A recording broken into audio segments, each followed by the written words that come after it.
Hello, everybody, and welcome back to the Upside Swings NBA Draft Podcast, the podcast, the highest ceiling. I'm your host, Bryce Hendricks, joined as always by the great Stone Hansen and the wonderful Cooper Klein. It has been an eventful week in basketball, both personally, professionally, and on the larger scale. Some of us have probably had a better time than others.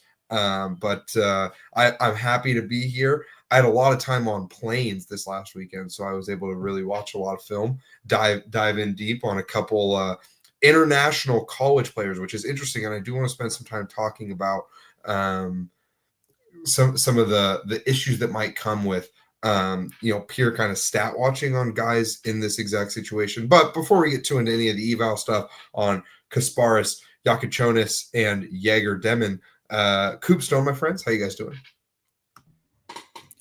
Doing really well. I'm excited to get the yapping out of my system for the next couple hours. Just a crazy last couple weeks. Lots of nights of no sleep with multiple tornado sirens and crazy doubles. I don't think I've had a day off in like 10 or 12 days, and I still have like 5 or 6 more to go. But I'm excited to just talk basketball and take a break from ridiculousness. Yeah, my life's been way worse than Stone's because my basketball team lost the national championship. So that's way harder than anything Stone is going through. Yeah. I'm excited to talk about guys whose names I will not correctly pronounce. I'm going to try. I'm going to try to do it, and I'm going to slip up. I'm just going to fully say it right now. I used to have a lot of pride in my ability to really lock in on, like, I'm going to try and get the names as right as possible. And I don't have it anymore. I'm washed. So You're cooked. yeah, I'm ready to hop right into some fellow cooked people. You know, a new phrase I've learned this weekend, spending the weekend coaching 16-year-olds, that I guess kids are now just saying, "Your buns, your buns, bro." That is not. That's been around for like That's 4 so years. not, dude. You just aged yourself by like 10 years. Okay. Buns in the chat that we watched. Everyone gets their new slang from Twitch, and the only time I've ever thought about Twitch at all is when we would live stream the draft. And other than that, I've never once thought, man, you know what a good way to spend my time doing is watching someone else play video games or watching someone else watch other people's videos. It's so weird to me. It's just the type, like, anyways, I digress.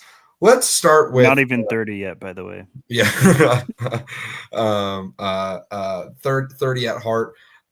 Coop is very happy because our graphic is up here. Man, KJ has just never had any juice in any picture ever. That's really too bad. But that's what we're going to start with. Kasparas Jakucionis, or as I will be calling him, KJ, because I'm not saying all that. And, you know, I've learned in my time as a basketball coach that imposing nicknames on players is actually really easy and really fun. And they don't really have a choice. They can't really fight you back on them. So, a lot of people are like, oh, I'll refer to this basketball player as what he wants to be called. I'm like, okay, that's cool. I'm all for that in a general sense, but I think KJ, it's pretty cool, pretty tight. So, anyways, Kasparas Jakucionis, listed at 6'6", 206 pounds. He's a May 29, 2006 birthday.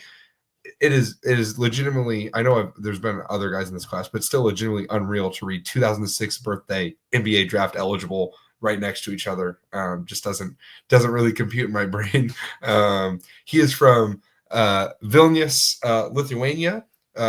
So his rookie season will be his age 19 season. Still a very young basketball player. He'll turn 19 right before the draft. This season at Illinois, he averaged 15 points per game, 5.7 rebounds, 4.7 assists, about a steal, 0.4 blocks, not a very good number, on 44, 31.8, 84.5 shooting splits. Pretty rough there. We're not going to lie to you. Those are not great efficiency stats other than that free throw percentage. But we'll have some discussions about that in a little bit. Though some other important stats that are worth noting, when he played his international ball, there's some interesting things to look at. So when he played U18 stuff for Barcelona, he averaged 17 points on 44.7, 30.4 thousand, 100% shooting splits. Grabbed 7.2 or 7.5 rebounds, 6.2 assists, 2.2 steals, 3.5 turnovers. Obviously, crazy high number. But worth noting that when he played U18 competition consistently, he was dominating every statistical category, other than maybe you could say that 3-point efficiency. Though generally, I do think it's worth noting that when he did get minutes for the higher level teams, the 3-point efficiency went up. He was playing better, or he was making more shots when he had the ball in his hands less. But he's always sort of been a pretty big time,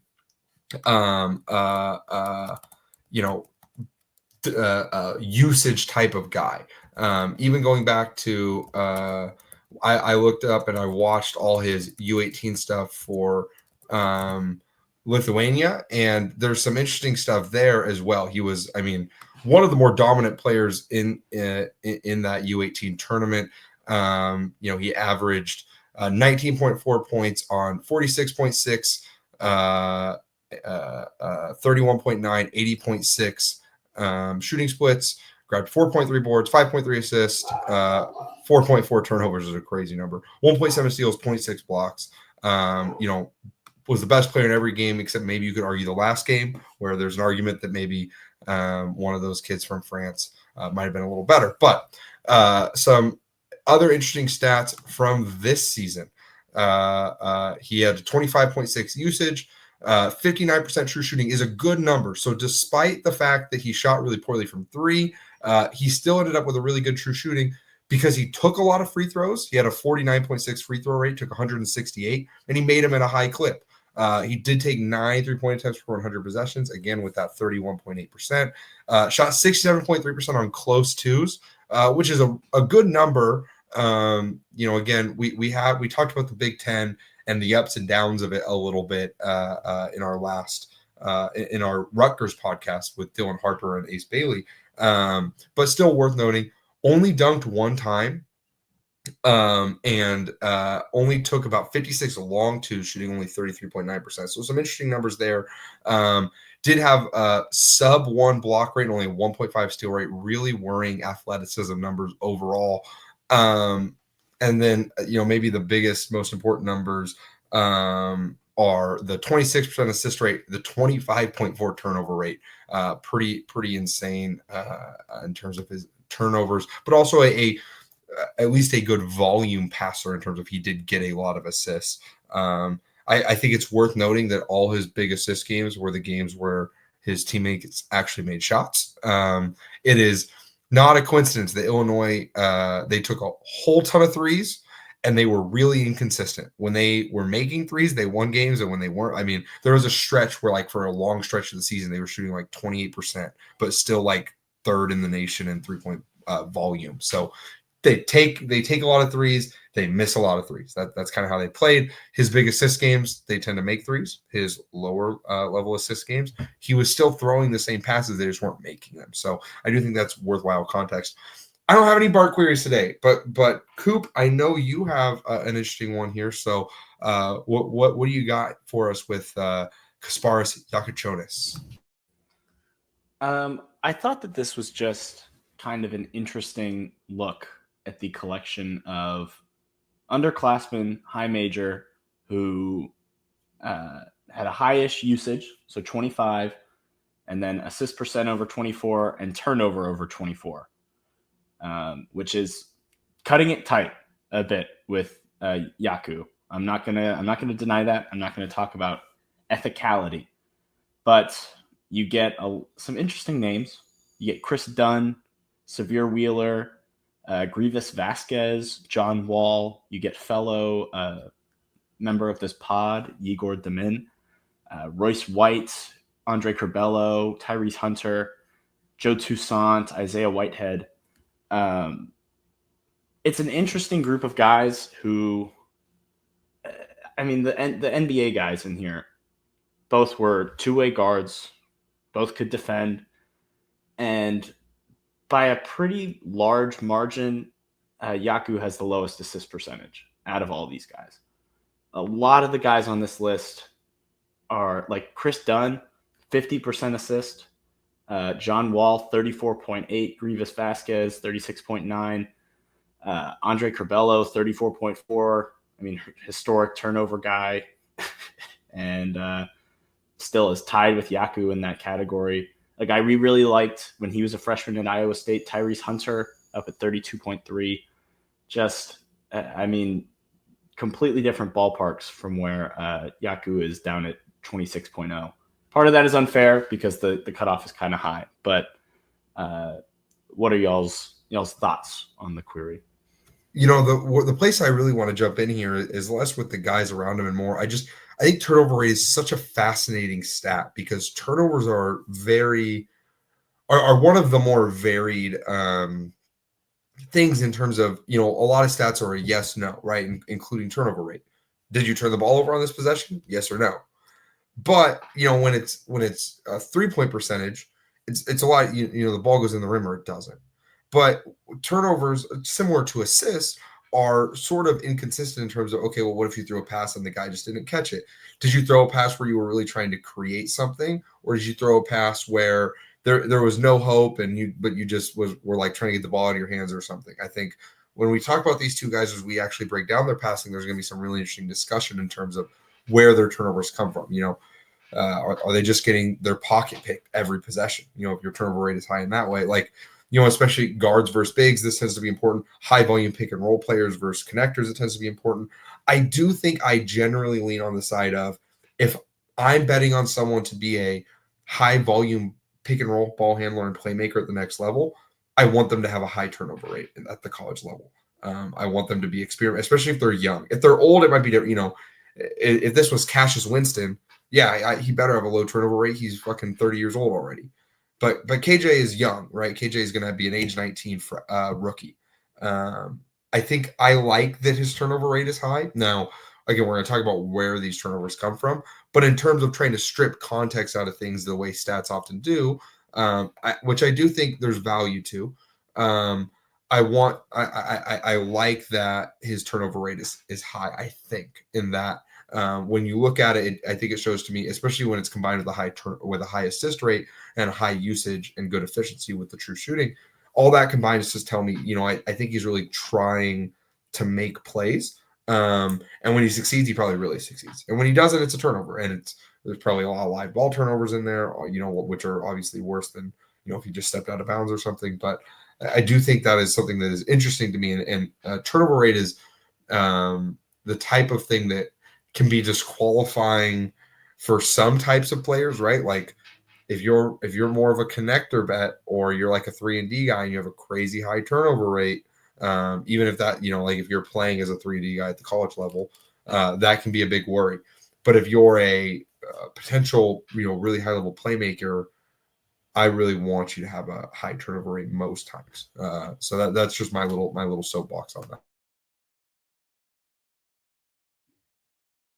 I will touch a bit on the other players that are surrounding it, because it's just such a wide variance of players. I think you have all types of NBA success levels within that query, and then all sorts of athletic examples within that query. And what I take less away from is the athletic examples, because he is not John Wall, nor will he ever get to that point. But there's, I think, a display here of, at least for me, and we'll get to this sort of, I guess, at the end of our conversation about Jakucionis, but the range of outcomes for him, where I legitimately believe he maybe not maybe to like the John Wall level of value, but provide a level of value that spans across multiple levels in the NBA. He might be someone that really never sticks in the league. He might be someone that can make a couple all-star games. Like, I think there's a massive variance in terms of the outcomes that he might achieve in the NBA, and we'll get to that more later. But I think this query sort of exemplifies that. So, to me, the big showing is that The only guy to me that's an NBA player because of his passing is Wall. And Wall, to Bryce's point earlier, makes a lot of those high risk, high reward passes. You want to see him getting turnovers because it means that he's creating a lot of buckets. Jaku will talk in depth, but the worry is that he doesn't meet an athletic threshold that a lot of these other guys do. And then he also just turns the ball over too damn much to the point where it might just be disqualifying for him to be a point guard at the next level. And that's sort of my big question. And, I don't want to answer that question right up off the bat for myself, but sort of the question that I'm sort of framing Jaku's prospect in, it's been really difficult for me to answer. Yeah, and I think that's a great point. I do want to talk a little bit about now. Again, this is with the caveat that, excuse me, Jaku has always been a high turnover guy. That's who he is. That's been a part of his game going back to Europe. But he's also always been a guy that's dominated the ball. This is probably, in what I've watched, this is the most he's played off the ball this year at Illinois, and he still had a pretty good usage at 25.6.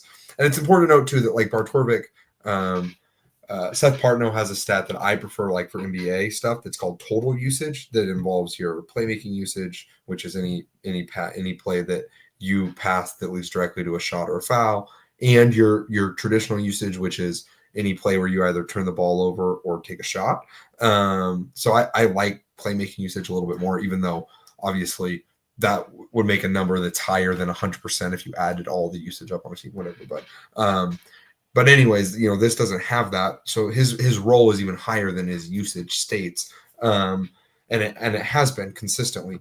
I do think it's important to note that with international guys, there tends to be a pretty steep learning curve coming from international basketball to the NCAA, especially, including in things like the number of games you're playing. Like, so as guys go from, playing, obviously with their national teams, they barely play, right? These high level teams barely play. U18, there's a stretch where you might play 6 games in a little bit, and then you're gonna have a long break, and then 4 games in a little stretch and a break, and all that stuff, right? They've never had to play 30 games stretched out over a 3-month period. That's just not something international guys have to do. I've dealt with it. I coach international guys. I have a kid from Poland who just never had to go through the grind of a season before. And when we got, to the halfway point and everyone's going home for Christmas, he's like, goodness, like, I feel like I'm done. Like, I feel like I should be home and this is everything, and it's an adjustment for them. And I do think we sometimes overlook context too much, especially because the truth is there's also just not a long track record of international guys in the NCAA being one and done type guys. You think of a guy like Franz Wagner, 2 years, his sophomore year is when he broke out. And there's other examples that I don't have on the top of my head that I had written down and I can't find right now. But I do think it's worth noting that these guys are fairly productive for what is often expected of similar types of players. As you think of other draft picks, other guys who, lots of times European guys are almost pre-draft guys in and of themselves because they're either hardly playing for their high level team or whatever. It's interesting to maybe think back. Okay, what would Mario Hezonja have looked like had he went to college instead of barely playing for, I think that was Real Madrid, or whoever might have been. I might be blanking on who Hezonja played for. Before his draft year, or he played for Barcelona. I apologize. So it's just I think that's all worth noting with both of these guys. Even like a Bobby Clintman or whatever, even fringier guys, right? International guys tend to take a little bit longer, or not put up as impressive a statistical season as someone like Jakucionis put up. So, all right, sweet.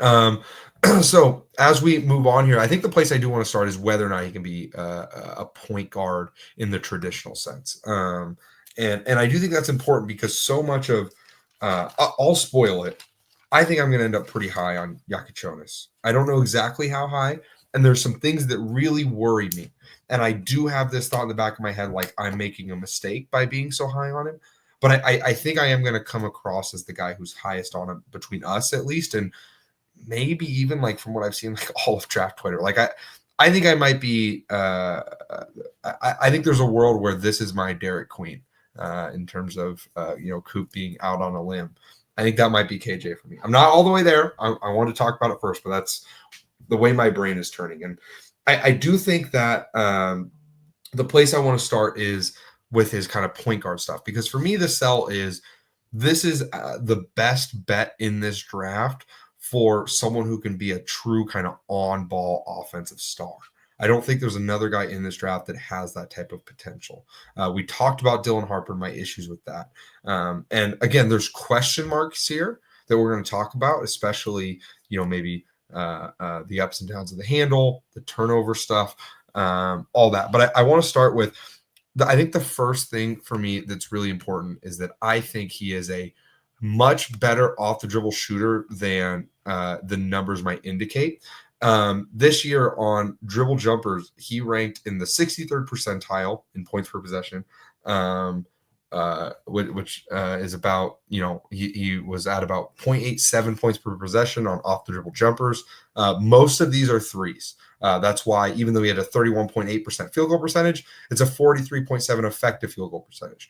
Now, that means that this is not yet a good shot. It's not. And I have no problems admitting that. It's going to take him time, especially to extend it to NBA range. What I do like about his off the dribble jumper is that I think he creates good space. He gets good balance. And it is maybe the single most improved skill I've seen year over year from his time playing at the U18 level to now. And Stone, I think, I saw, I didn't read through it because I didn't want to read through it before this podcast, but I think you might have some thoughts on that as well. So I kind of want to throw it to you guys, and I'll kind of push back here and there. Give me your thoughts on Kasparas, his off the dribble shooting, and then just kind of more generally, Coop, if you'd want to, his off the dribble scoring. How does he get to the rim? Does he score there? All that type of stuff. So let's talk about his on ball scoring specifically, and we'll get into the playmaking later. Yeah, I think the big thing with Kasparas is the off the dribble shooting, but specifically, I noticed that in his film he took a lot of step backs, and that was something that intrigued me because you have to have not only a requisite level of skill, which includes footwork and balance that go into that, but also a requisite level of confidence in your shot to be able to attempt those sort of moves and take your shot out of those. So I did a little bit of digging just sort of throughout the season. He had 171 attempts from three, and 67 of those were step backs, which accounts for about 40% of his 3-point shots, which is a significant portion of the amount he's shooting.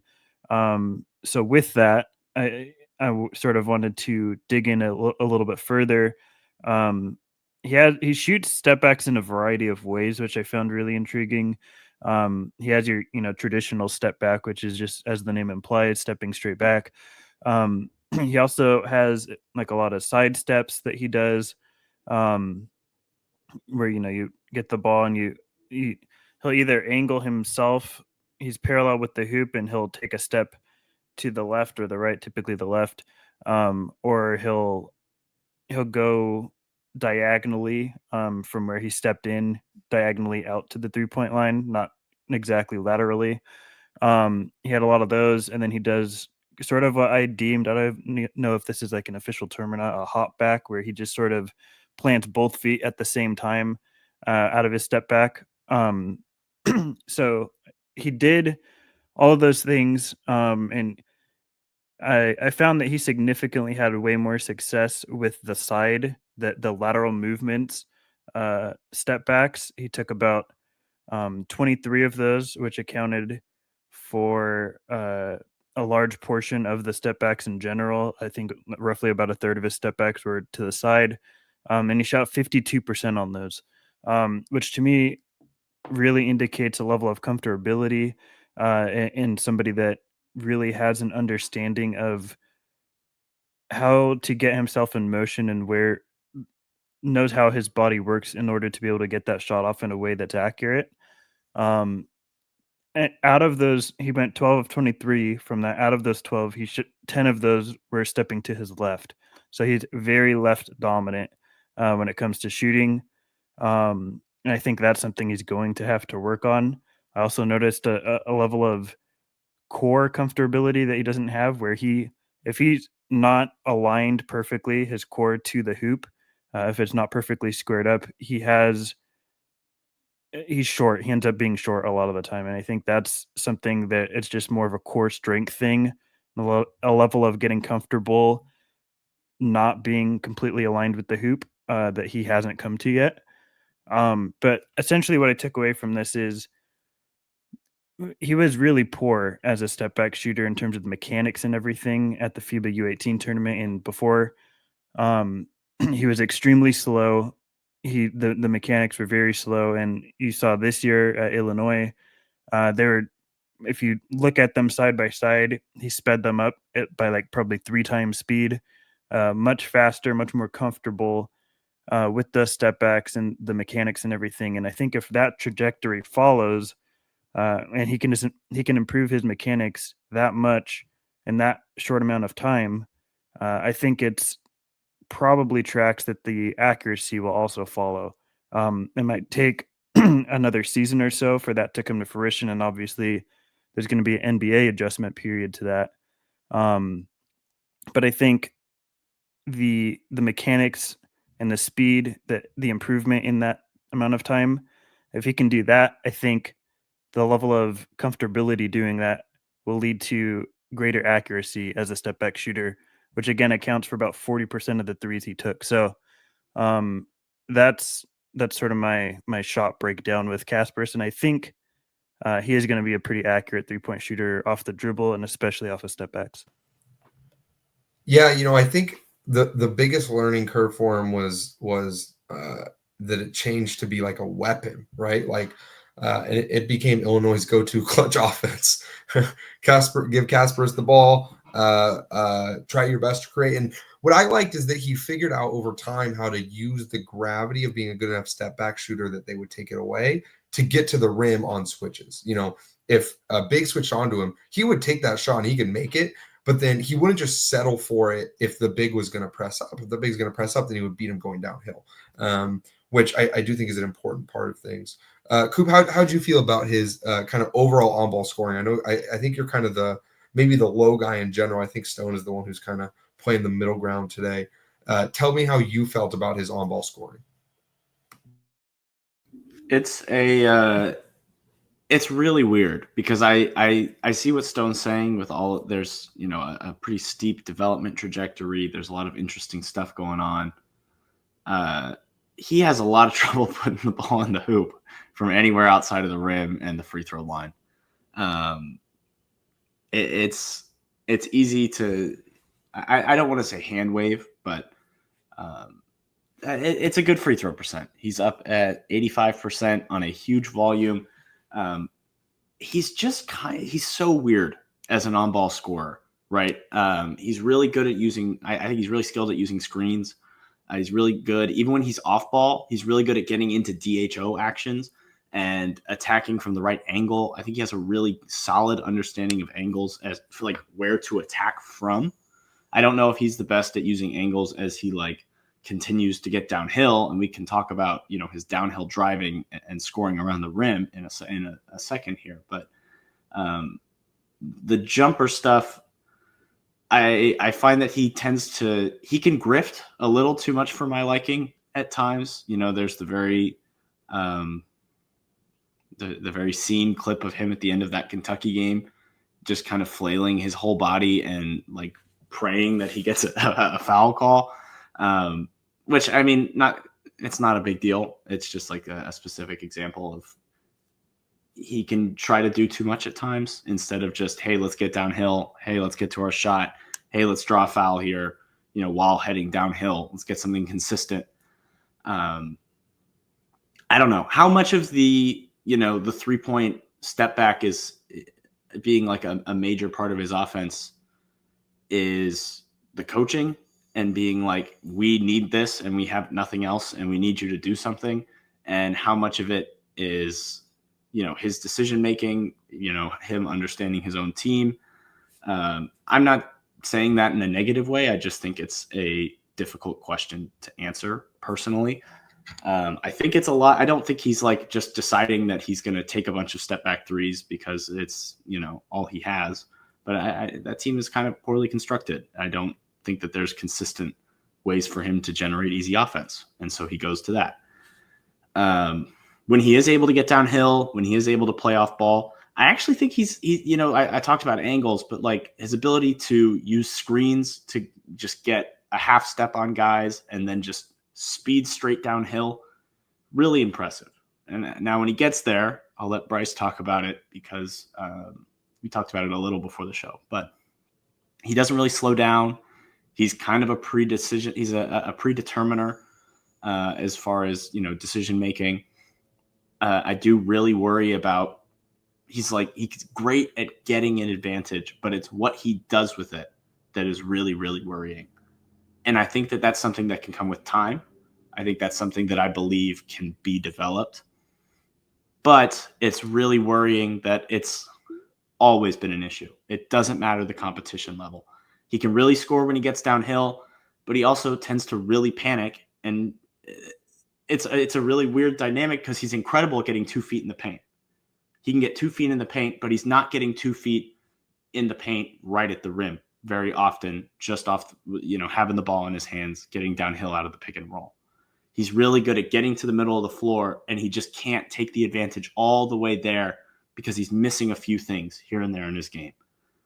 And maybe that'll come with time. Maybe that can be developed. It's just, it's a really difficult value query for me. Yeah, I think that I echo a lot of your sentiment in terms of the worries I have. I think the biggest issue with a lot of what you're talking about is that he lacks start-stop ability and a ton of kind of mid-range counters. Like he has to go full speed downhill, or he has to set up like he's going to go full speed downhill and then stop quickly for a shot. He can't get a half advantage on the screen, use great pace and get a cross back towards the middle of the floor, keep that dribble alive, and then hit a secondary move. He's great at setting up screens, and he's great at even setting up his man to beat him one-on-one fairly consistently. And I think that's something that's going to improve. I think, again, if you go back and you watch the U18 stuff, that really showed to me a lot of, I think he can just beat his guy one-on-one more than he got to show all the time at Illinois. I'll say that, the dribble jumper, I do think, and this is fairly small sample size, 41 attempts, but it's worth noting that for me, U18, 81st percentile in points per possession rank, 51.2 effective field goal percentage, 41.5 field goal percentage on off the dribble jumpers there. And again, that was with the slower, worse mechanics. I do share the sentiment that when step back jumpers are a big part of your game, it's a real 50-50. You have to reach a certain level of value for it to even be worthwhile, right? Like everyone can take step back jumpers. Everyone can create space for a step back jumper. The question is, does it cross that level of value to be worthwhile? Because if not, then it just becomes what you're taking, and it becomes what the defense is comfortable giving up. It has to become a weapon that the defense isn't comfortable getting up, and that's a high bar. But I do think that he has some real indicators that he can get there. I think the free throw shooting is great. It's been consistently great throughout his career. While I don't think he has crazy touch when he's moving after setting his feet, kind of like Stone was saying, like when he's contorting back towards the rim, I think he struggles. I think that's why he's not going to be ever a crazy movement shooter off the ball. I do think when he's aligned with the rim, his touch is really good, and he's good at adjusting for, being on different spots of the floor, or being at different ranges. He didn't look uncomfortable to me when he was taking those step back jumpers, 10 feet behind the line at times. he took them with comfortable range. I think all the indicators are there for me to think that it can be a real weapon. It's noticeable to me that he doesn't just have one move to get it. He loves that little tween drag and then hard step back as he's moving right to left. He loves his little push dribble into a hard right left step back. He can go behind the back and get into it. He has a lot of different moves he can create that space with. And like I said, the other thing that I like is that he uses the threat of it to get downhill. I do think he's a really good advantage creator with or without a screen. He's not good at exploiting those advantages all the time right now. He is all one speed. His decel is really bad. He doesn't have a ton of crazy vertical athleticism. I do think he's a good athlete, and I think the athletic numbers, I think some of them are a bit of a misnomer. Like one dunk is obviously a bit extreme, but even the steal and block rate, I do think it's worth noting. They put him. His job was to chase shooters around screens. That's what he did every time. That's all he did. That was his role. When he was asked to do anything else, I thought he did it competently, but not exceptionally by any means, and not at a level that makes you think, "Oh man, that's NBA good." We'll talk about defense later, but I just mean in terms of the athleticism, I think he has a good first step. I think he has good flow from handle to things like his finishing, but he can't slow down. His go-to thing is go full speed, take off, and read what happens from there. And that's where Coop. I don't think he's a predeterminer so much as he gets himself in spots where he is all about his anticipation because he can't be about reading. When you're in the air, you can't really read very much. You have to anticipate, and if your anticipation is wrong, it's a turnover or it's a blocked shot. I don't have the numbers on it, but I feel like he got his shot blocked a solid amount. Just that, as he would kind of fly downhill. And this is, again, the Big Ten, not a great rim protecting league. But, I do think it's worth noting that his finishing numbers were so good. Usually that's something that the international guys really struggle with and takes them time to adjust to is, oh, man, there's not really rim protectors like this where I'm at. And, so that's something that, I think is worth noting. And again, I just think at a certain point when you're creating advantages off the dribble all the time as a 19-year-old who also 18 blocked field goal attempts, that seems about right. I mean, that's one every other game. That's quite a bit. I mean, for a 6'6" guy, not like an absurd amount or anything, but quite a bit, but he didn't self-create any dunks, but a good chunk of his layups were self-created. Now, the ones that weren't were off some good cuts, and we're going to talk about the off-ball scoring in a second, but all that to say, I think there's a world that he is a very good on-ball scorer in the NBA. Now, I understand, and I'll give Coop a second to push back on this potentially, but I think there's a world where he's a really good downhill advantage creator, especially in pick and roll. But even as an isolation scorer or even off the ball, I think he can get downhill. I think if you're going to go under, he'll punish you. If you get clipped by the screen and the big is kind of trying to play two, he'll punish you by making shots off the dribble. While the mid-range game is an issue, I do think some of that is just coaching. Like he, but I'm blanking on his name, but he doesn't like mid-range shots. I mean, Will Riley was the only person that took a high volume of mid-range shots on this team, and that's just because he can't pass. Jakucionis, I also think that because he's wired to pass, I think he's a pass-first player in a lot of ways. He doesn't take those mid-range shots, which I like. I'm all for. Like, I don't care that you're not a mid-range scorer. Does he eventually probably need to add a floater game? Yes. Like that is something that needs to be there eventually. That's not really there right now. But in terms of, even though he's missing some of the connective tissue stuff there, youth plus advantage creation plus real size. I mean, this is a 6'5", at least 6'5" guy, I would say, who I think is legitimately point guard skilled. So Coop, obviously I come across really high. Where are you at with kind of the on-ball scoring? And then if you want to transition us to your worries about the playmaking, go ahead. Yeah, I don't know, man. There's clean advantages here and there, but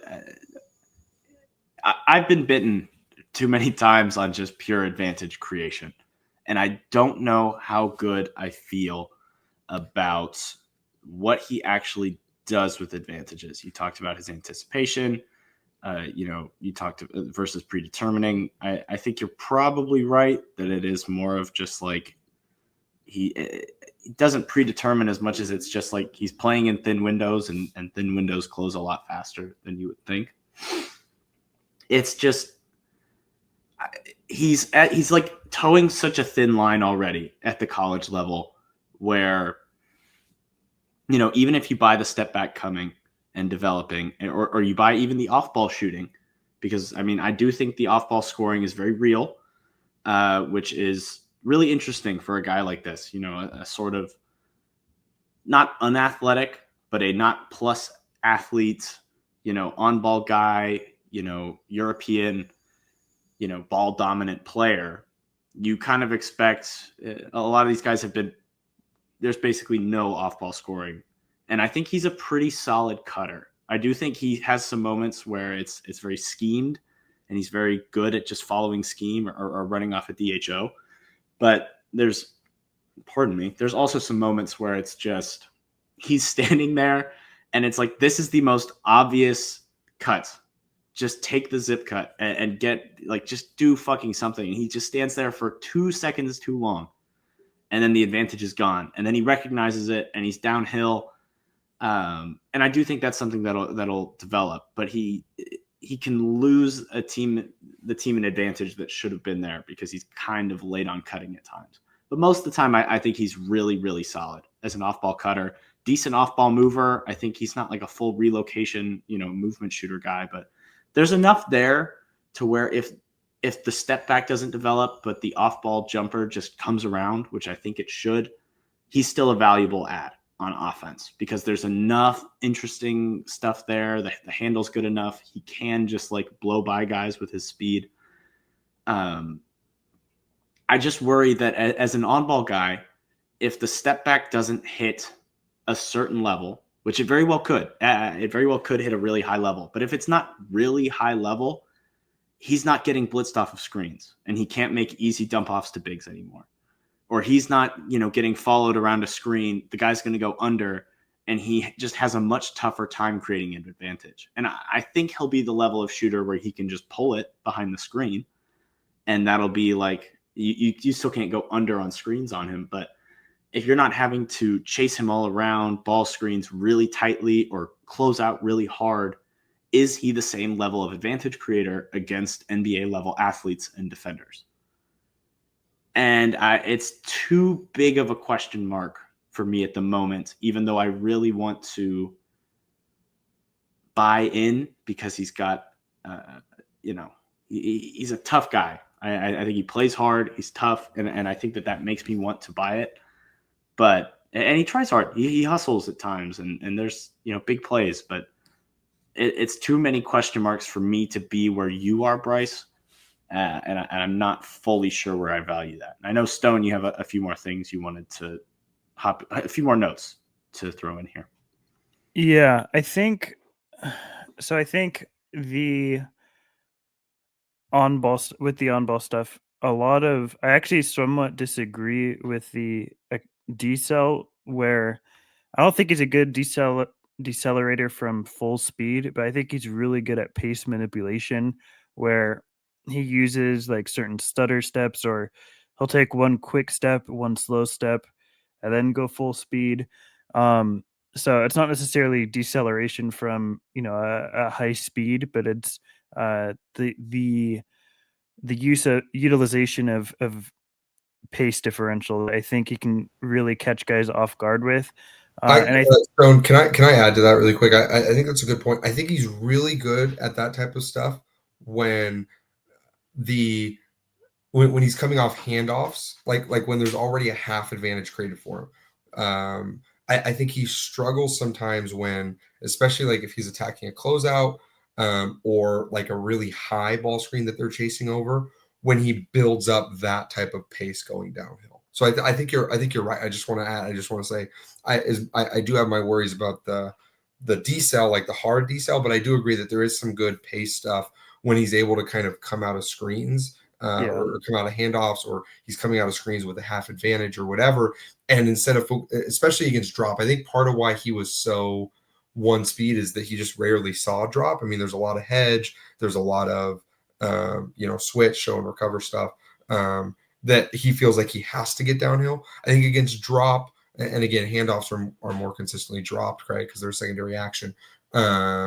he did a better job just kind of playing with pace and really coming around and getting to the other side of the screen, or making the second defender guard and then throwing.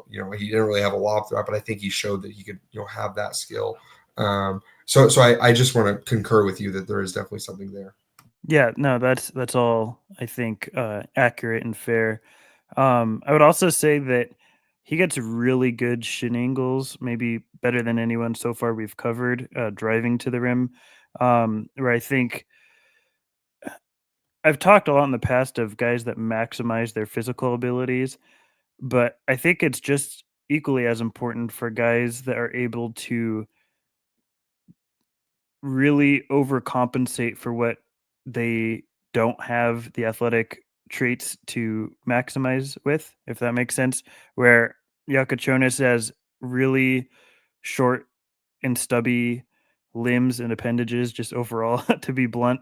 And I think he makes up for it with just insanely good footwork and insanely all the right little things that can overcome those athletic deficiencies. He's really good at getting it. He has good bend as a driver too. So like when Yes. we talk about Demin, like Demin has awful bend, flexibility in your hips and your core, an ability to get your shoulder down to really gain leverage on someone is huge, especially for these bigger drivers. So often, what separates a guy Jakucionis' size, who thinks they're a point guard, from guys his size who can actually be point guards is, can they actually get their shoulder down and gain leverage on smaller players when guarding them?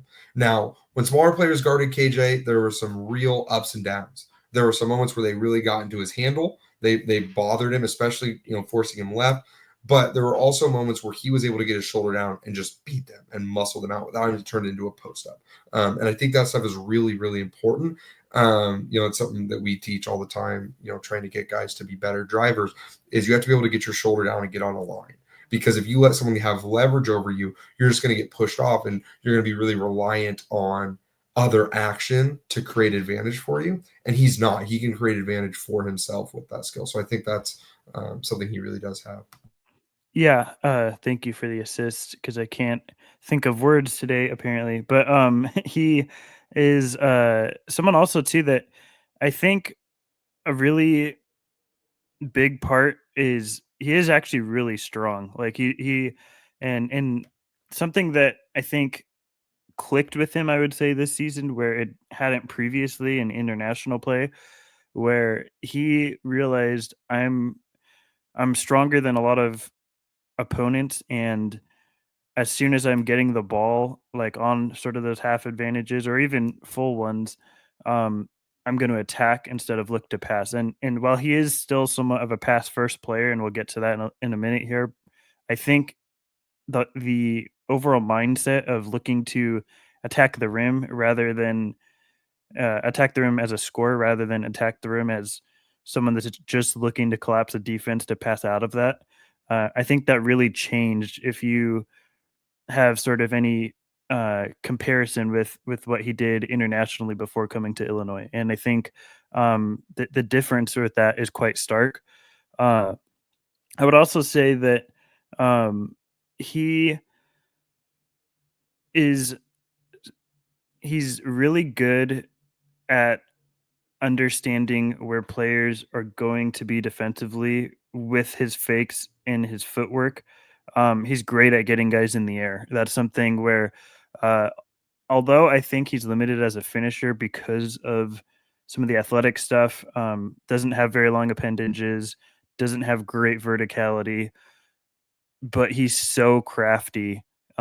He's someone that is. I feel like I feel really confident is going to be a good finisher just because of how great his footwork is. And I think when you discuss guys that have the level of footwork that Kasparas does as an on ball player, it's really difficult to come up with names that didn't pan out as on ball scorers that have this level of footwork. Um, really difficult. I think he's got really good footwork, and I think that translates a very high level at a very high rate to the next level. And I think that's something that will continue on for him once he gets to the NBA. So With that, I don't know if you. I do want to add one more thing. Yeah. I do think this is a potential classic example too of an NBA spacing guy, like a guy where NBA spacing really helps him out. I think that's oftentimes a misnomer, and like people are going to say, "Oh, well, think of how spaced out Illinois was. They took like the third most threes or something in the nation." It's still just a different world. And the NBA is so more than any other level, so much about just beating your guy. And I do think Kasparas, whether it be with screens or whatever, is great at beating his guy. He does it differently. Like he's not like a Luka level guy. Like he's not that crafty. He's not that strong. I mean, the real thing is he's not that strong. He is going to get bothered by guys who are stronger. No, I do think there's some ability for him to add weight. Like even though he has stubby features, like I do think his shoulders are broad enough. He doesn't have particularly thin hips or anything. Like I think he can get stronger, but I don't think he's ever going to be like a crazy. Crazy part of his game, but I just think he can beat his guy consistently on and off the ball. Like I think he's a great closeout attacker. He's at his best right now. Like his best skill right now is his closeout attacking. He is great at reading. Okay, should I take this shot? Should I shot fake? He's a good shot fake, and then attacking, and he attacks the correct way basically every time. He gets past that first level of defense, and then he's constantly having to read a second, third, fourth level. And he's really struggling to read the third level right now. He can generally like beat his guy first level. And the second level, he reads correctly. Can he, is there a big in the way? Where's the big? The third level he's struggling with now. Are they crashing the backside? Are they staying spaced? Are they, sending a non-big to help on me opening up a kick out? But there are times when he does read it, and this is as we transition to the playmaking, where it really sings, where he throws some cross-court skips. He throws some, back to the top of the key while jumping in the air passes. Like when it clicks, it sings. When it clicks, that's my big takeaway. And I'm willing for a guy this young, having to deal with the translations he's had to deal with, to bet on those types of there's certain types of flashes you bet on, certain types of ones you don't. Listen, if he had just dunked 15 times this year and that was it, then maybe I wouldn't, when it's a 6'7" guy who just dunks 15 times like crazy and then does nothing else, and shoots 29%. But man, every once in a while he took a step back. Those are the flashes I buy. But the really trying to throw cross-court skips every once in a while, like he had this one play where he drove baseline and he jumped in the air and the big jumped with him so he couldn't get a reverse off. He saw that there was someone crashing to the corner, and so he threw it to the wing. And then a couple plays later, he drove middle, and he saw that they stayed wing. He was in the air, and he threw it to the corner. No, he's gonna. I'm telling like the truth. He's gonna have to learn how to do that shit without jumping in the air every time, because NBA athletes are just gonna be better. But the fact that he is trying to process that and he's occasionally doing it is good. Now he does struggle some with post dribble counters at times, and that makes it to where he's sometimes just stuck in a bad spot and he's just trying to throw a pass. Partially because he's in the air, but even sometimes like he'll get in the lane and he doesn't have a post dribble counter that he had ready, or he'll make a mistake trying to go for a euro and he goes the wrong way, or he doesn't do the right step, and then he's just stuck trying to throw the ball, and that's where a lot of his turnovers come from. But I do think it's coming from a place of effort and intentionality in terms of trying to make the right play. Coop, where are you at with this play? I know you and I are going to differ on this pretty strongly. Where are you at with this playmaking right now? I agree a lot. Oh, let me adjust this. Okay. I'm just adding more stuff in, more nuggets that only the YouTube viewers are going to get to understand. Haha, I'm an evil genius. I think my big issue doesn't lay with the types of passes he makes. I agree with you. I think that there's some really advanced stuff. I think it's really interesting. I wish he was a little further along in terms of reading where the help is going to come from and that kind of thing. But he's basically automatic when it's just reading the big out of the pick and roll, reading a cutter, reading the stuff that is directly in front of him. He's really good at finding the correct angle. He's really good at getting, like, his delivery angles are ridiculous. He contorts his arm well. His touch is really good. It's just his turnovers are just like not from those. His turnovers are that he's just like getting downhill, and then it's like what the fuck am I doing? Right? He gets, to the mid range and he gets completely collapsed upon, and he just gets stripped for absolutely no reason. Or he goes to throw a skip and it's completely blindsided by somebody flying in. And it was like this was like directly in front of you. It was very obvious that this guy was moving to go cut off your corner skip while you were moving. There's a lot of just like irregularities in the handle that cause turnovers. He just gets lost a lot going downhill. It's the kind of stuff that maybe it can get cleaned up. But I mean, you guys could attest to this more than I could. But with like the high amount of turnovers being a consistent thing from lower levels to now, I would assume it's the same kind of turnovers, right? It is, but it's different than the ones you're describing. But I'll let you continue before I jump in. Yeah, it's just I don't know. It's really hard to watch the ways in which he turns the ball over like he's a wing. Like he's not turning the ball over like a high level advantage creating point guard prospect tends to, right? He's not having Scoot Henderson turnovers. He's not. It just is really. It's maddening. It's really because I want to really buy into the development and the advantage creation and all this stuff, and he just loses the ball far too often on stuff that should not be even close to a turnover. They're just routine plays, or he throws the ball to where his guy was supposed to be, but he didn't look after driving at all. And so he's a half second too late, and his guy is long gone, and he just zings it into the third row. It's stuff like that maybe it's a fixable mistake. It just happens so damn much that it's really hard for me to not hand wave it, but just be like, well, is this something I want to bet on getting developed? Can I tell you why you should bet on it? Yes, please do. I watched the FIBA U18 stuff. I watched I can't think of words right now because I'm so tired, but I watched a different circuit, European circuit. Bottom line, I watched multiple levels of Jakucionis to see if there was a through line as to why the turnover numbers were what they were.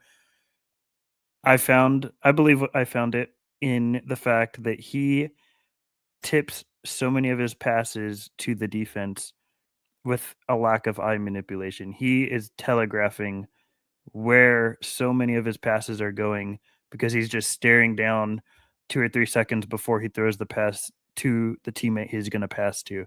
And he hasn't fixed that. He hasn't figured that out. I don't know if his coaches have figured that out yet, or if they have tried to implement a different something to help him with that. But that to me is the very prominent force of the cause of the turnovers for him. It's not handle, which I actually think the handle is he's the best so far that we've covered on this show at stringing together combination moves with this handle. Like I think they're very fluid. They're not super loose. They're a little bit, but it's not. He's not like a Darius Garland level combination dribbler, but I think he's somebody that can create advantages with the combinations that he has. He's very coordinated. I don't think he's throwing a lot of inaccurate passes, although I think that's something that can be improved upon. Like I don't think he's an elite accuracy guy as a passer. I think a lot of what he's doing, and I don't think he's overly premeditated either. I think he's pretty reactive as a passer. I think a lot of what he does is throws passes as the defense sees where he's looking. He's looking at the corner as he's coming down in transition, and he throws it and it gets picked off. Or he comes out of a pick and roll and he's looking at the big the entire time and he throws it and it gets picked off. Like I think so many of his passes get picked off because he just can't figure out how to either pass without looking or tell the defense what your next move is. And for as much of a pace manipulator as he is, he has all the other little things that I just talked about previously that make up for the lack of athleticism. this is the final sort of barrier in me really believing in him as like a full-time primary initiator that's going to be really good. I think it's fairly fixable. I think it's something that I'm less concerned about than an uncoordinated handle or being overly premeditated, but it's something that has followed him over the course of multiple years and across multiple levels of competition that he still hasn't figured out. But I'm more hopeful that that is fixable than some of the other reasons I just mentioned. Yeah, I think the left hand is a worry, and just in that he fumbles the ball some with his left hand. I also do think that something that's really untapped with him so far is I think he can be a great transition player, and we just haven't seen it. Illinois doesn't play slow, but they don't like have big time athletes. Like that was their biggest issue. I'd really love to see him playing with some big time athletes, some guys that are going to run the floor and can space for him in the NBA. I think he's a really good transition passer, a very willing transition passer. He just didn't get the opportunity to do it, and I think his top speed is good. Again, even though he's not a great athlete vertically, I do think he has a good top speed, and his ability to create in transition, I think potentially be good. I also think he'd be a great transition off-ball player, right, as a shooter and closeout attacker and secondary passer. I guess that just kind of takes me. I'm sure Coop will have some thoughts, but he's gone right now. So I just kind of want to move to kind of some overall offensive thoughts. To me, this is someone who is a very safe bet to be a good offensive player. I think the shooting is going to be there. I think he's a good closeout attacker. I think that the passing can improve if his role were more limited. But I also think that there's real ceiling here. In that, and by that I mean like star ceiling. Like I think there's a world that Jakucionis returns some Trae Young, Tyrese Halliburton level returns eventually. Now it's obviously crazy high bar, but I think there's a world that happens where the weird playmaking stuff and the off the dribble shooting, I think he's a better finisher than either of those guys were in college. He's obviously less insanely productive than those guys were. I mean, you go back, you look at, Tyrese Halliburton, right? It's like, Halliburton was just a different player. Like his handle development is one of the crazier things I've seen, but a lot of that is just that he got to be so efficient as an off the dribble shooter, that, it really opened up the rest of his game. And, I think Jakucionis could be that guy. But even if he's not, I just think there's enough ceiling there offensively that he could be that level of all-star where, hey, we just want the ball in his hands all the time, and we want him to be pushing in transition and really creating, and then in the half court we're going to set him screens and he's going to create out of there. I mean, we talk about certain disqualifying things sometimes, but Halliburton, even as a sophomore, 0 dunks, sub 25 free throw rate. This was a guy that was a guy who had some real major red flags, but the ceiling is off the dribble shot play making, plus just a certain level of confidence and intelligence, and just some natural feel for how to beat guys sometimes, even if it's in non-traditional ways. So I'm really high on Jakucionis offensively. Do you guys have any final thoughts on his offense? And then if not, you can transition us to the defense, which I'm sure will go very quick, and then we'll talk about kind of some overall value. Okay. He's going to really struggle defensively is where I come down. I don't think there's a world where he doesn't struggle defensively. He is, out of the players we've covered, by far the worst at screen navigation still.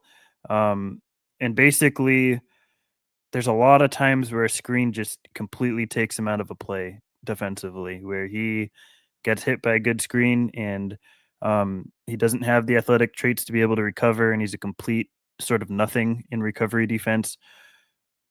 He does try. I will give him that. Like he's not someone that is giving up as soon as he's out of a play. Like he does put in the effort. He just doesn't have the ability to get himself back involved. I think that part of it also is that he's not someone that has quick hands to make up for it. Like we talked about with Derek Queen, he's got really quick hands. If Jakucionis had the level of effort that he does and had quick hands, I might think that he has some ability to not be a complete negative in all aspects defensively, but he doesn't. I think that he really needs to figure out a coach really needs to figure out how can I get him off the ball as much as possible. Because I don't think he's a complete negative there. I think he does try really hard. I think he does struggle with off ball screens just as much as on ball, but he does track his man well. He's not really making plays away from the ball or anything. He's not getting into passing lanes much or anything like that. Especially with the limbs that he has, but he's also not making, like, in my opinion, a lot of the poor judgment decisions of like a Trey Johnson, where he's trying to reach for a lot of these passes or passing lanes that completely take him out of a defensive sequence that he's never going to be able to get into. So I think that's the way you mitigate him the most defensively.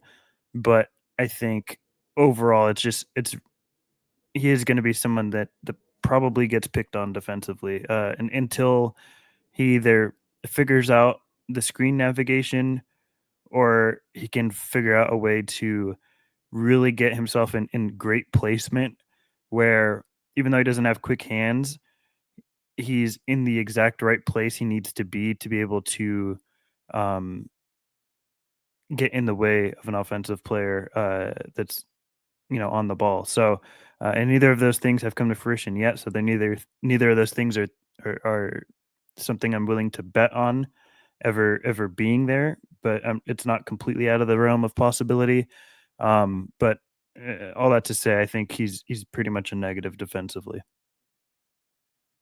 Stone, you talked about him being such a bad screen nav guy. And I really have to agree. It's really confusing as to why that would kind of be his main defensive role for this team. It feels like.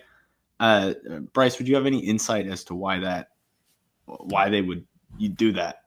Yeah, so I think there's a couple things. So I think the first is they want to hide him as a low man. They don't ever want him to be the guy who has to make low man rotations. They clearly don't trust his vertical athleticism, which I don't blame them. So that there's that's sort of the negative aspect, right? You want to hide him. You want to make sure that he is, you don't want him guarding, even though I don't think he's horrendous on the ball in one-on-one situations. You don't want him guarding the other team's guards one-on-one, on the ball very consistently. Just the truth. But I also do think that there are some positive aspects to why they would put him there. One, he does have a pretty relentless motor. I mean, for whatever it's worth, he is running around screens, and even though he's getting clipped, like, he's trying hard. He does some okay things like top blocking. He doesn't get back cut a crazy amount, but I do think some of it is to limit. Most of it is to limit help responsibilities. And I think there's times where they identify a matchup they want, and they want to stick him in that. That's what they did in college. I think that in the NBA, he's probably going to be at his best switching. Just eliminate the need for screen nav entirely. Now, I do think there's some low-hanging fruit with the screen nav stuff. Like, there's some reasons why he does get hit so hard, and that the lateral movement's not great. But he has good bend. He just doesn't I don't think he anticipates screens very well. I think the physicality of the NCAA really got to him. I think we sometimes think of European stuff as so tough, but U18, they're not really setting very hard screens. And so I think that's a big part of things. So I do think he can avoid being like the absolute bottom of the barrel defensively, and that I think he's kind of has the quick twitch athleticism is okay enough that I think he probably can hold up one-on-one at times, even on some okay players. He's never going to be a playmaker defense. His arms are just too short. I bet you he measures 6'5" with a 6'3" wingspan. That would be my guess. Tyler Hero type. Obviously, Tyler Hero I think was only 6'4", but I think he's a little bigger than him. But I think there is. I think there's past potential survivability where he can be good enough that like you can't just pick on him all the time. I think he could chase shooters around.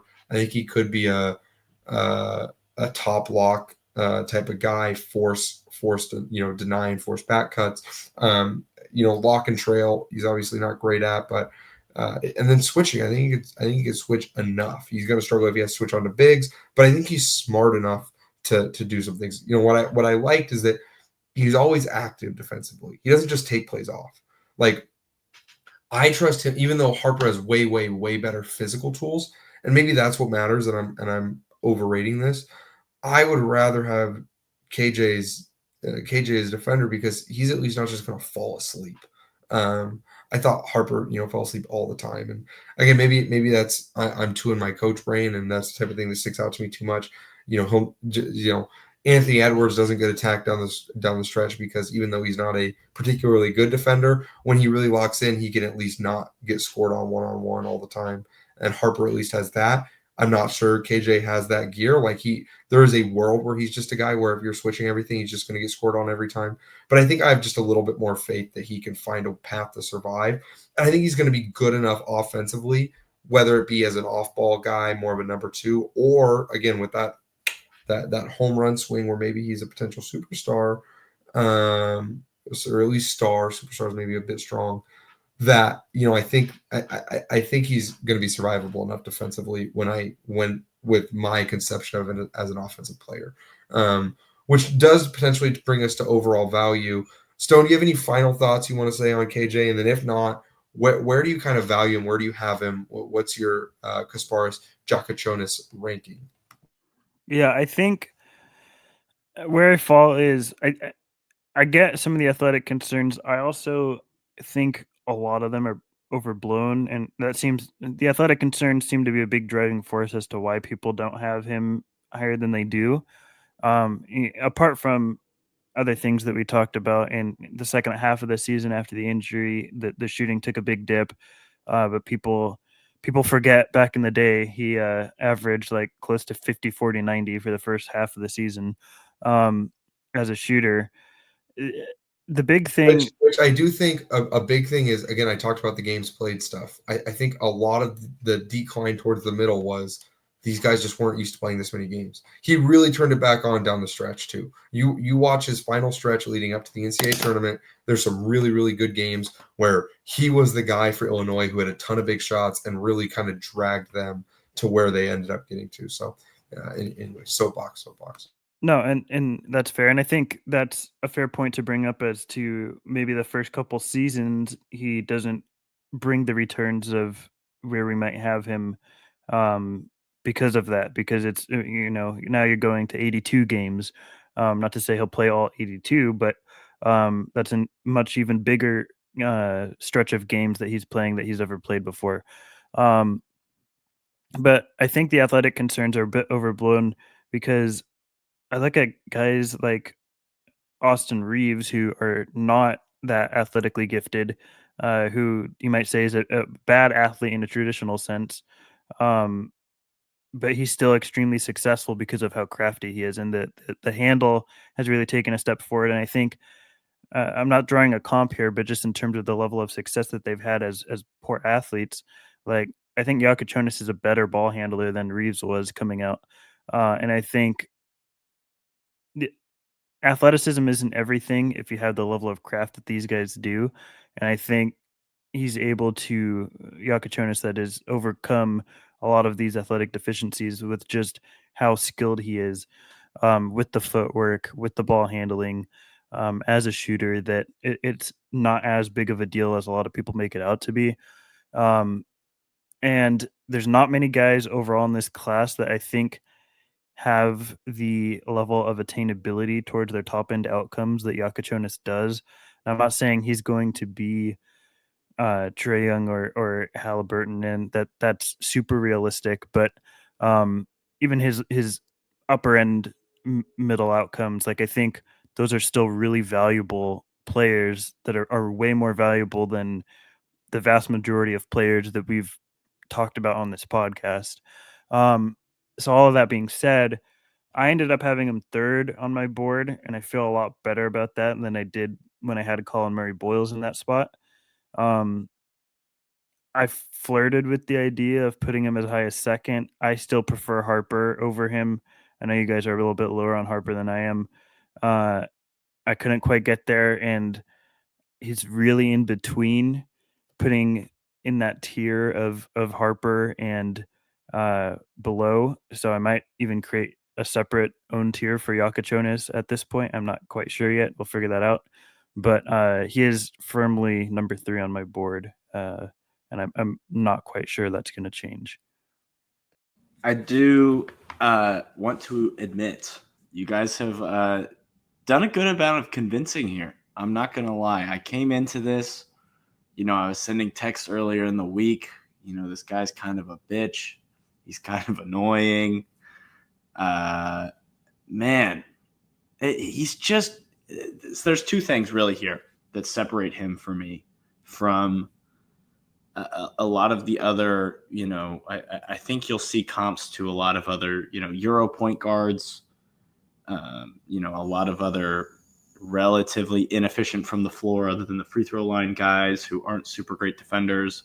I think there's two main things that separate him from these types of guys, and that's the off-ball play. I think Bryce hit the nail on the head. He's a good off-ball player already, and I think that is something that, he hits the requisite athleticism, speed-wise. I think there's room for growth there still, but I think that he could be a really good off-ball player in the NBA. Day one, he can play off-ball and he can hit open shots and keep the ball moving. He's not going to just catch the ball and sit there and kill your advantage as an off-ball player. And that's such a big thing that a lot of these point guards really do. And it's just, it's really nice to see. It's really a breath of fresh air. And the other thing is the motor. Defensively, there's a lot of nitpicking. He's weird. He gets beat a lot. He just tries, man. And at the end of the day, if you're 6'6", you're kind of quick, and you try, I think you're going to be a better defender than the guy who has the better athletic tools but just doesn't care as much. This dude is diving on the floor for loose balls. This guy's out there, getting up in guys' faces. He's getting killed sometimes off ball. He's getting killed sometimes on ball. He gives a shit. And I think that those are the two things that, these are the kinds of guys I tend to be lower on. There's a lot of question marks there. But don't say that about my baby queen in the chat, Stone. I'm going to fight you. I think there's worlds where things just click. And I think, Bryce, you kind of described it in chat earlier this week. He's just kind of got that motherfucker in him. He's going to just – I think he gives a shit, and he really wants to win and try. And I'm going to bet on that kind of guy. I think before this pod, I would have had him as low as 6th. I think having talked about it with you guys, I think I'm going to have him 3rd, above VJ Edgecombe, but below my sweet baby child, Derek Queen. So, Bryce. It's getting weird at this point. It's not weird. It's never weird. Bryce, bring us home. I'm going to have Kasparas Jakucionis 2 on my board and in a tier by himself. And there's a couple reasons for that. The biggest is I think that he is on a really good developmental curve right now. He is on the upswing. He's gotten better.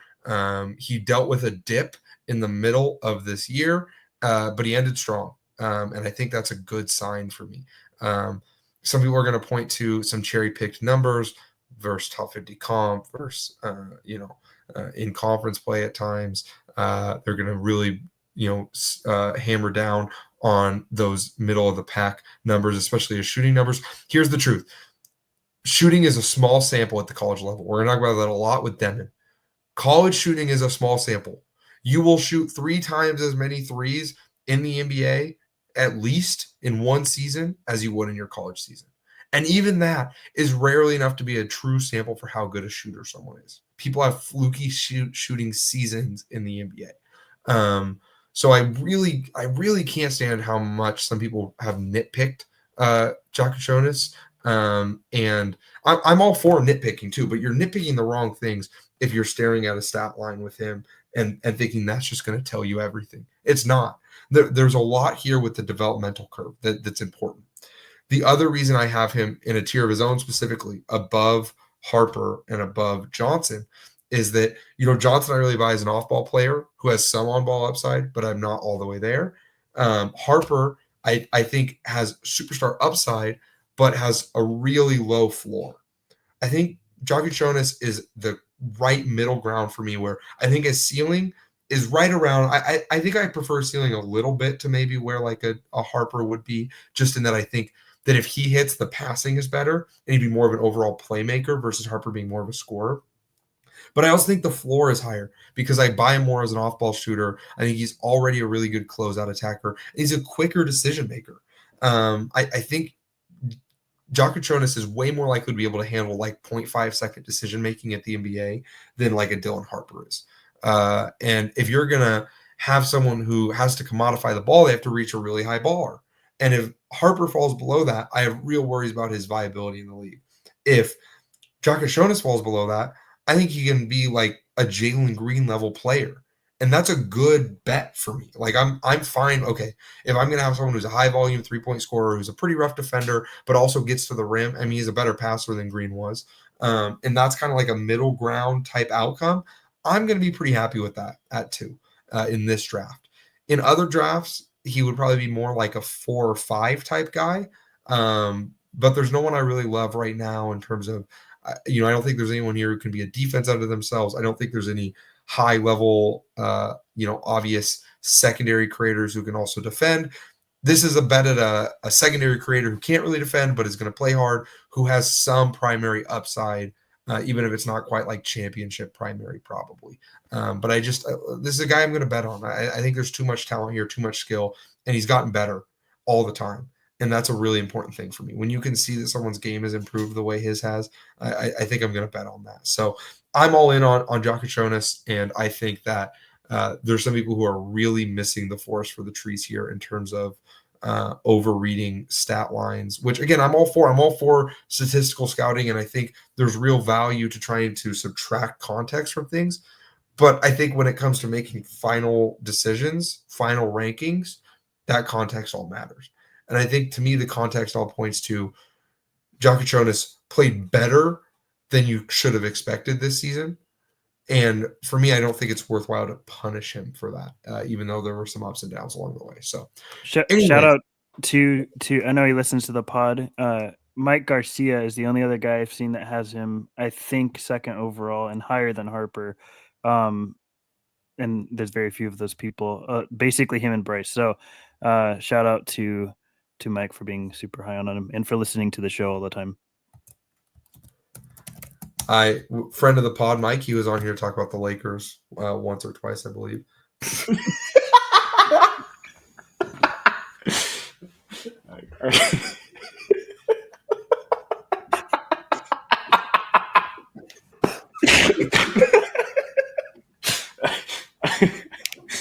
Okay.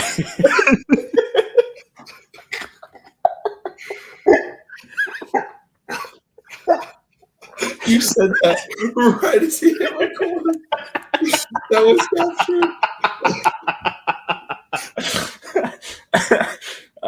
Okay, that's going in the outro of both videos. Just that's going in the blackmail file. Wait, now you go.